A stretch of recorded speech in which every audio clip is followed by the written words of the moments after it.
pengajian hadis karena beliau ahli hadis.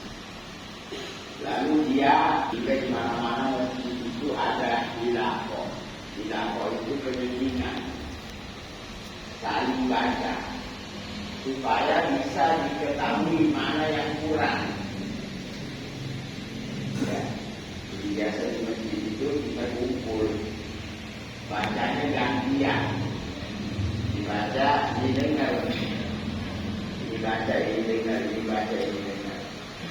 Dan itu bisa tahu kurangnya bacaan kita. Ada yang bilang kurang kebimbingan.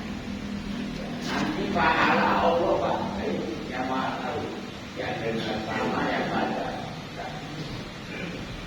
Itulah tujuan.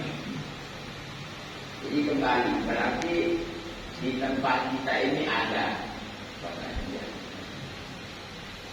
Tidak usah sudah ketemu. Itu di hadis, orang keluar saja dari rumah terus tujuannya mencari ilmu. Ya, maksudnya ilmu agama. Itu sudah sarana untuk sampai surga. Sekarang bicara surga. Sekarang siapa orang yang berani mengatakan saya sampai surga? Siapa? Gak ada yang berani. Pertama, surga lokasi kita gak tahu. Pakai Google Maps kata lewat mana. Terus orang-orang yang meninggal duluan dari kita, nggak ada yang satu balik ngabarin. Ayo siapa yang meninggal balik ngabarin kalau surga di sini. Ya, ada. Jadi untuk sampainya bagaimana? Kita lihat tadi. Masalah katorikon dipaham agama. Jadi saat hati kita ini ada timbul ya keinginan untuk memahami agama, itu alamat Allah menginginkan kita masuk surga. Khair. Dalam hadis lagi mengatakan mayyuridillahu, itu dimunahu fa'il. Jadi pelakunya Allah, yang berkehendak Allah. Kalau kita terdiri, jadi kita ini mau ke sini bagaimana Allah? Kalau Allah bilang, ya begini deh dia kita kadang bingung. Ada orang bikin robot, itu robot gerakannya bagaimana setelan yang bikin. Kalau yang bikin bilang jalan, maju tuh. Jadi kita ini lebih dari robot. Allah yang ciptakan kita dan yang kita lakukan. Itu kan ada. Wallahu khalaqakum wa ma ta'malun. Allah yang menciptakan ini dan yang kau lakukan. Ada orang berlaku baik, ada orang berlaku tidak baik. Semua itu Allah. Ada lagi sekian ayat. Fa'alhamaha fujuraha wa taqwaha. Ada orang diilhami jahat. Ya, jadi di pikirannya itu maunya jahat. Jarang. Keberadaan kita ya dimati. Ya mungkin dari apa dan dengar ini ada di sini ada. Di mana mati?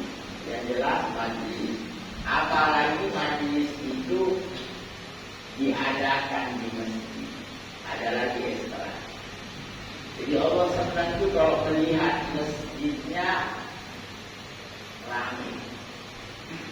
Tapi ramainya ngaji, bukan mengaplay. Nah itulah sebabnya ada bentuk larangan. Kita kalau di masjid jangan bicarain dunia. Ya, dunia termasuk dagang. Insyaallah dalam hadis tidak baik untuk rajul. Kalau kamu lihat ada orang yunsidul baik di masjid jualan, kalau apa beli, fakul kita disuruh ngomong yang jual la arwahullahu tijaratan. Moga-moga dagangan bangkrut.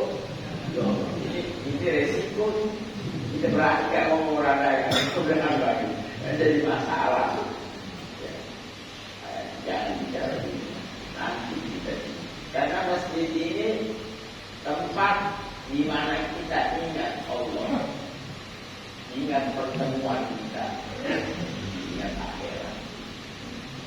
Dan saat kita kumpul di masjid, ya sadakan, saling ingat. Dengan kita di masjid, kita ingat Allah. Udah gak usah ngapa-ngapain, ngelihat masjid, ingat Allah. Makanya kalau di masjid itu jangan termasuk caleg tuh dan jual suara. Bilangin Pak, di sini bukan tempat penjualan. Kalau caleg itu penjualan dia, penjualan suara. Jual, cari konsumen. Jadi ingat ya, jangan jualan. Termasuk ingat, kadang ada yang ngasih hadiah masjid, tapi ada merek barang. Itu dagang juga, nggak boleh. Jadi boleh apa aja. Ada juga yang ngantongin kursi, nawarin sebelahnya. Itu jangan. Kalau bisa nanti dijual.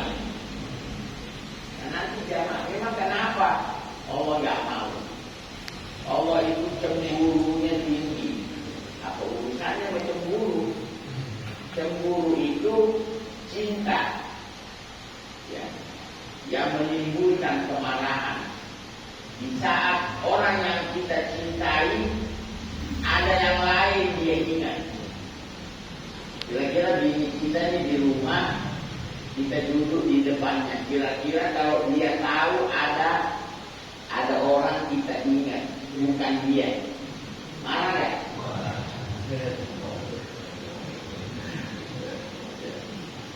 Dan begitu juga kita, kalau ada yang kita ingat selain Allah, Allah marah. Cemburu, ya sudah paham ya cemburu. Cemburunya Allah lebih tinggi dari cemburunya istri yang sudah ada. Makanya ada ayat wala tarkanu ilal ladzina zalamu.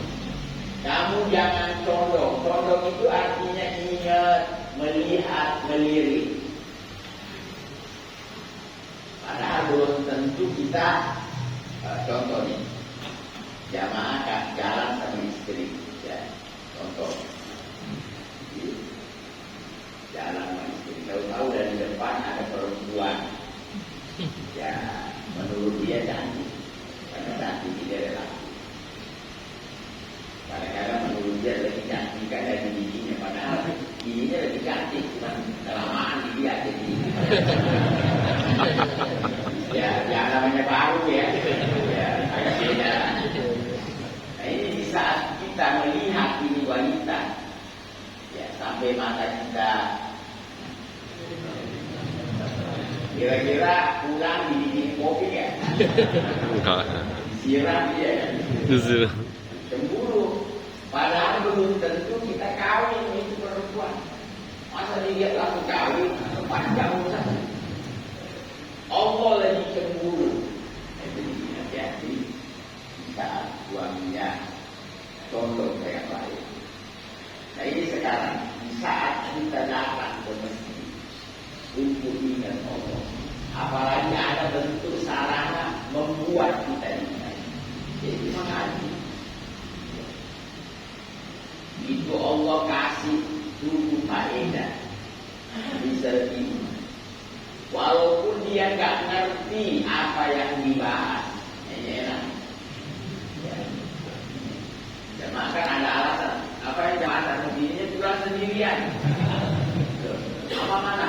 Nyangkut di toko tas. Pulang sendiri. Ini ketinggalan. Lupa. Jadi sekarang biar kita semangat hadir. Dan di saat kita hadir itu ada haji maju sama, tidak kumpul. Berarti tidak dibahas. Mau ngerti, mau nggak ngerti, ya jelas dia ada di situ. Di baitin dulu, tidak di rumah Allah. Jadi Allah senang melihat hambanya kumpul. Pertama, illa nazarat sakinah. Allah turunkan tenang, pasutnya hilang. Ya di dunia bisa kita lihat orang yang masuk Allah itu nggak takut, orang takut kayak kemarin kasus corona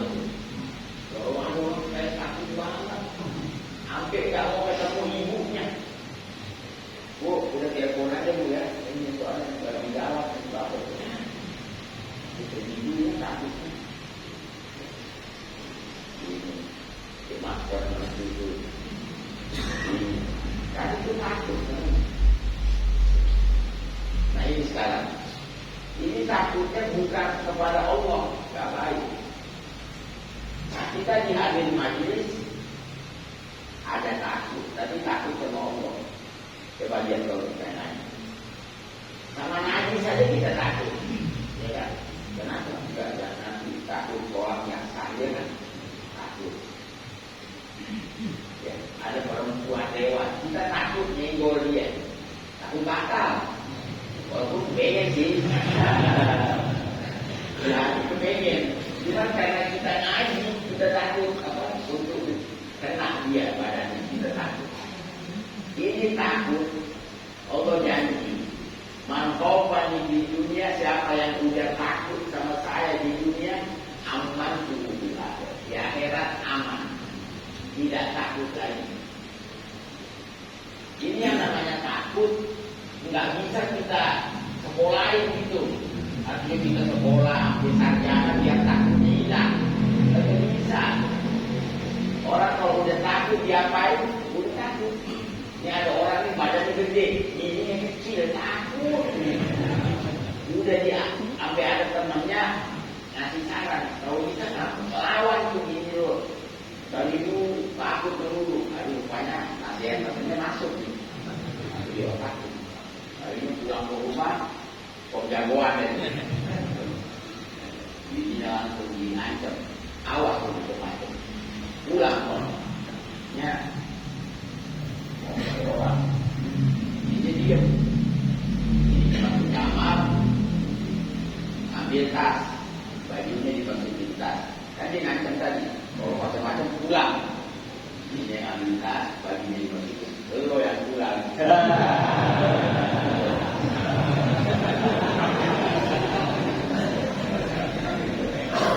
Ya, diantar ke pintu, dikunci pintu. Nah ini nggak tahu, ketemu masjid, tidur di masjid. Ketemu temannya yang ngasih saran kemarin. Kan dulu berani.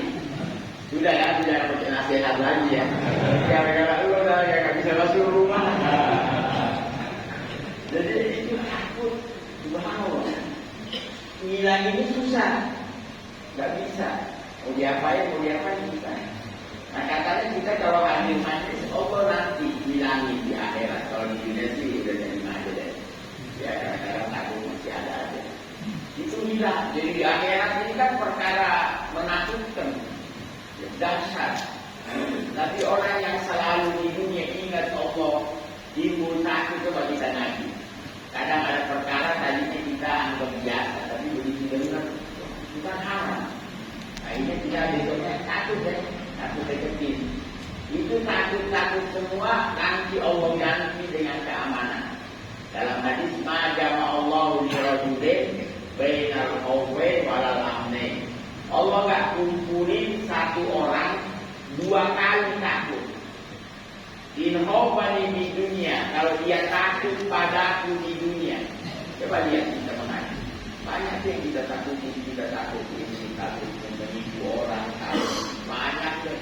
Karena ilmu-ilmu yang kita dapat menimbulkan takut. Itulah namanya ilmu hakiki yang menimbulkan khasyah. Apa sih sebenarnya kata-kata tahu? Jadi orang mengerti tahu. Ya, ada juga lawannya bodoh. Jadi bodoh itu bukan tidak tahu lapan. Kita kasih contoh, ada anak di sekolah, guru nyodorin soal, itu dia jawab itu soal dengan benar. Ini anak pintar belum? Kalau dia amalin tadi soalnya dilarang berzina, dia nggak berzina. Di situ baru dia pintar. Kalau cuma tahu doang, zina haram tapi kagak di itu tidak dinamakan pintar, itu bodoh namanya. Udah tahu nih, bodoh. Jadi bahasa bodoh itu. Ini kita sekarang mengaji 1, 2, 3, ada takut, ada ini. Ya ada juga kata Allah tadinya sama orang tua tidak hormat dengan mengaji dia jadi hormat. Nah ini takut ini nanti Allah ganti lahopun alaihi walau. Itu dalam hadis. Jadi kalau orang kumpul mengaji, nazalah Allah beri dia ketenangan, tenang, gak ada takut. Apa memang dia tahu? Baik ada apa dia nggak takut karena dia udah tahu azan itu Allah udah tulis. Kira-kira kalau kita sudah tahu azan itu, semua juga mau ngapain itu? Allah udah tulis azan saya. Sakit kita nggak takut, ya Jokowi kita nggak takut. Ini kita nggak takut. Apapun ancamannya kita nggak takut, karena kita yakin kalau saya belum ditulis mati oleh Allah nggak mati. Kan banyak orang sakit lama kalau masih mati. Ada juga nggak ada kabar sakit, tahu ada kabar meninggal. Sudah ini sama keluarga kita belum pada tahu. Iya, itu. Nah ini. Lalu apa lagi kita dapat? Ini hadir doang ya. Jadi nggak usah kita ugulan ada yang pintar tapi bisa menangkap pengajian atau kita. Nggak masalah kadang-kadang kita dengar belum paham, datang lagi sudah mulai nempel-nempel dikit. Apalagi ngaji ini manfaat walaupun kena sekatan. Contoh ada anak muda tiba-tiba kena pengaruh, akhirnya nakal. Tapi dia udah pernah dengar ini. Namanya waktu berjalan. Nakal juga kan ada capeknya juga. Semakan umur. Akhirnya udah sakit, udah lemah, udah tua. Dia ingat ilmu yang pernah dia tahu. Kan dia balik. Dia bisa bersolawat. Mengenai baca dikir, baca ini. Bagusnya orang kalau ada ilmu, dia dapat. Beda orang gak pernah ngaji. Dari muda gak pernah kedapatan ngaji. Sampai tua gak tahu mau ngapain. Paling mandi burung deh. Ini burung udah 2 kali mandi, dia belum mandi. Dia belum mandi. Sampai pusat tuh burungnya mandi. Bahkan orang tua gak ngerti mau ngapain. Gak tahu. Coba dia dulu ada ilmu. Nah, orang hadir majlis Allah bagikan rahmat. Wasiat itu semua. Jadi dia semua dikasih kopi, dikasih susu, dikasih yang tidur dari datang sampai pulang. Gak ada urusan dia mau paham, gak ada. Ini baru manusia aja sudah begitu. Bagaimana Allah ya, yang maha pengasih penyayang. Jadi Allah senang. Nah sekarang kalau Allah sudah senang, tidak ada lagi permasalahan. Kalau ada dosa, jadi amat dimaafin. Coba kita kalau senang orang, salah apa itu baik, benar. Nggak ada salahnya. Tidak senang. Nah ini salah satu daripada artinya yang kita dengar. Apa saja yang membuat senangnya Allah, yaitu tentu kita dengar manfaat atau nasihat yang mengajak kita berbuka tangan. Ya, jadi Allah suka senang sama orang yang murah, kita berbagi. Ya, ini namanya bentuk rahmat, lihat ada kasihan. Jadi kita kalau beli orang itu berarti kita ada kasihan. Makanya orang pelit itu Allah bilang kejam. Jadi orang pelit itu kejam. Benar sih kalau dia anak-anak kejam. Orang nggak makan nggak peduli, mati tuh. Ini nggak ngasih. Kejam kan? Kejam. Nah ini. Nah di saat orang murah Allah cinta sama dia. Walaupun maaf, itu udah bahasa ini aja deh. Walaupun dia nakal. Ada hadis mengatakan al-fajirus saqi ahabbu ilallah minal abidil bakhil. Fajir itu bahasa ya ini deh. Dia nakal deh macam-macam. Dia nakal tapi dia orangnya murah. Itu Allah lebih cintai orang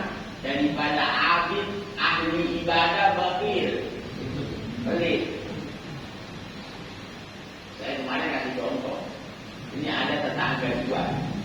Yang satunya kita tahunya dia nakal, tapi dia masya Allah musim durian, sekarang ngirim durian, apa aja deh hati dia suka ngasih. Yang sebelah Pak Haji kaya, dia waktu lewat depan rumah ke masjid, tapi seumur-umur gak pernah ngasih. Jamaah senang main mana? Jujur. Jangan dulu ya, belum jawaban.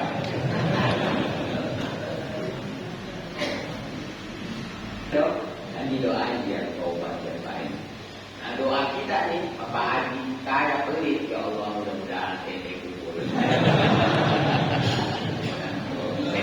Kalau kita tahun depan udah gak ada.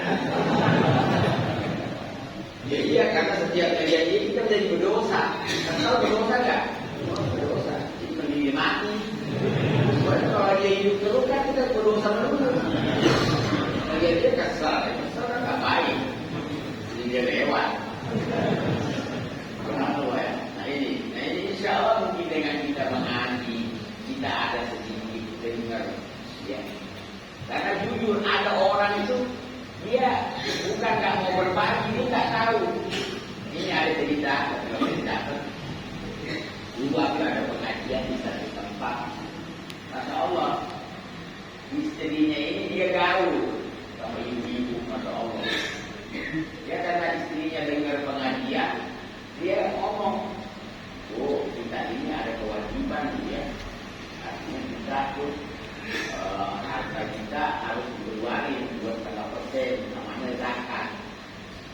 Ada satu ibu, jadi dia nggak ngerti zakat. Terus itu nanti dibagi kepada orang yang pantas dikasih. Sekarang selesai,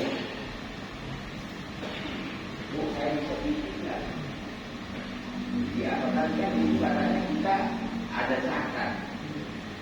Ya saya mau titip, kan dia ngerti zakat itu 2,5. Akhirnya dia ngasih berapa? 2M. Jadi kira-kira duitnya ibu berapa? Ayo, kan 2,5%. Berarti duitnya 80 juta. Ini baru emaknya nih, belum lakinya loh. Jadi akhirnya dengan dengar ini, nah ini artinya dari ibu